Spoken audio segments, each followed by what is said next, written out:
Trade Secretary was speaking to BBC before Airbus, warning Theresa May has often said, "No deal is better than a bad deal." International Trade Secretary Liam Fox kept open the possibility of Britain exiting the European Union without striking a deal on its future relationship with the bloc, even as UK.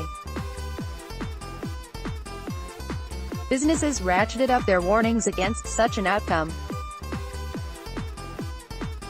Airbus SE said Thursday that failure to strike a deal would be catastrophic for the company and it would have to reconsider its investments in the UK, where it employs 14,000 people and supports more than 100,000 jobs in the supply chain. Prime Minister Theresa May has repeatedly said that no deal is better than a bad deal, raising fears among companies that it's an outcome she would countenance. Our negotiating partners would not be wise if they believed that the Prime Minister was bluffing, Fox said in a BBC interview to be broadcast on Saturday, according to an emailed transcript. It's essential as we enter the next phase of the negotiations that the European Union understands that and believes it. While Fox's remarks were recorded on Wednesday, before Airbus became the first major manufacturer to publish details of its contingency plans for a no-deal scenario, they will do little to dispel fears among UK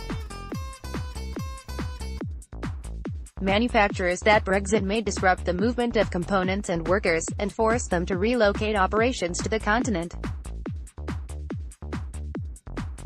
Divisions pro-Brexit lawmakers argue that if Britain rules out a no-deal Brexit, the EU will offer it a bad deal in the knowledge that the UK will have to accept it.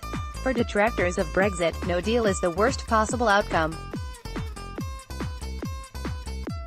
May earlier this week contained a rebellion by her own Conservative Party on her key piece of Brexit legislation, defeating an amendment that sought to prevent her from walking away from negotiations without a deal.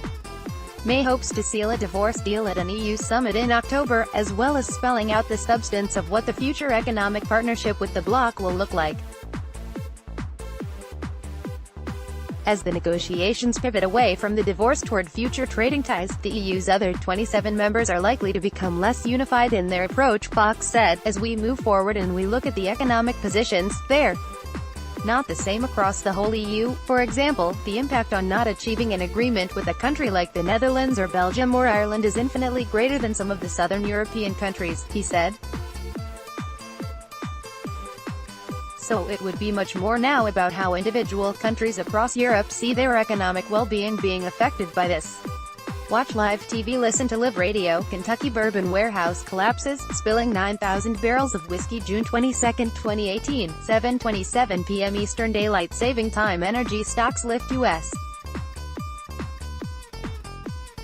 gauges as OPEC buoys crude markets wrap. June 22, 2018, 4:05 p.m. Eastern Daylight Saving Time. OPEC to boost oil output after Saudi's secure deal with Iran. June 22, 2018, 12:10 p.m. Eastern Daylight Saving Time. China just handed the world a 111 million ton trash problem. June 20, 2018, 2 p.m. Eastern Daylight Saving Time. Trump tariff threat on European cars escalates global trade war. June 22, 2018, 5:18 p.m. Eastern Daylight Saving Time.